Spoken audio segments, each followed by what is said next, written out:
Today's question comes from Matt in Mountain View, who asks, I have a parked domain and want to launch a new website on it.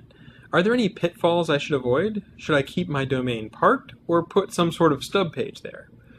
Good question. I'm glad to clarify this because Google does have a parked domain detector. So if you've probably seen this where you land on the page and there's the lady with the backpack smiling at you and it's like, click here to learn more about whatever. And those pages aren't as useful. Users don't like to see them and they complain when they do see them. So we do have a parked domain detector that we run, and then when we detect that a page is parked or domain is parked, then we try not to show those pages in our search results.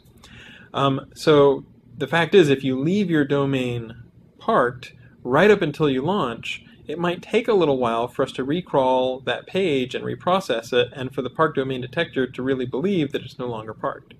So my advice would be, once you buy a domain, if you do intend to put something there, a month, a few weeks, whatever, beforehand, just write a paragraph or 2 or 3 and say, this will be the future home of XYZ.